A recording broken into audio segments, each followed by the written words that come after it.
7 bad habits that can ruin a relationship. 8.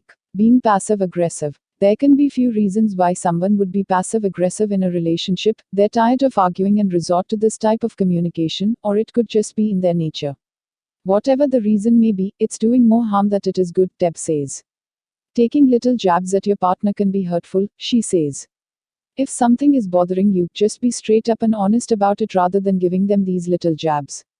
If this is a major way of communicating in the relationship, then the partner on the receiving end can feel like the angry partner is never satisfied because they feel they're constantly being criticized, or whatever they do is not good enough.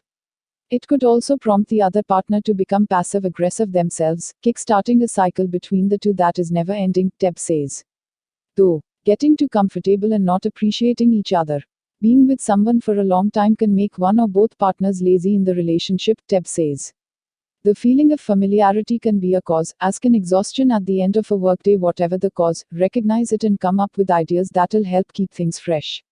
You forget to compliment each other and or you feel like you've become more like roommates and less like lovers.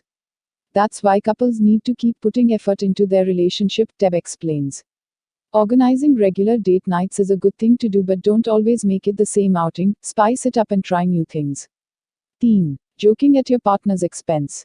Sure, we all love a good laugh, but making your partner the butt of a joke isn't worth it, Deb advises.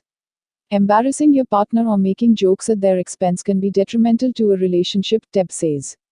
So you have to respect people's boundaries and privacy, and don't bring up things in front of family, and know that whatever you may be bringing up is personal and private. So avoid poking fun at your partner in hurtful ways, or if they're not comfortable with that at all, then avoid doing it altogether. 4. Too much time with electronics. Whether it's your phone, the computer, television, or video games, electronics can get in the way of a relationship, especially if there are no boundaries set. According to a study published in the journal Psychology of Popular Media Culture in 2016, constant smartphone use between couples is harming relationships. In fact, researchers found that people tend to get jealous of their smartphone when used too often. Sometimes a person is talking to their partner and the partner is glued to the TV, for example, Deb says. Remove all the cell phones at the table and make dinner time family or couples time. Replace technology with physical activity is a good thing too, so go for a walk after dinner. 5. Being too critical. No one likes to be criticized, including and especially your partner, Deb says.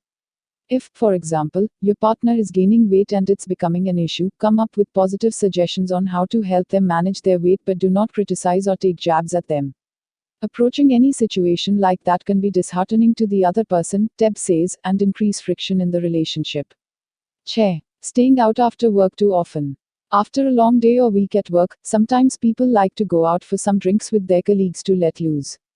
This is ok to do every once in a while, but do not let this be a regular thing, Deb warns. Instead of coming straight home, the partner will feel they have to schmooze with clients or something like that, Deb says. Sometimes they get home late and their partner did all the cooking and cleaning. The partner will start to feel like they're not being appreciated. Again, this is about setting boundaries, Deb says.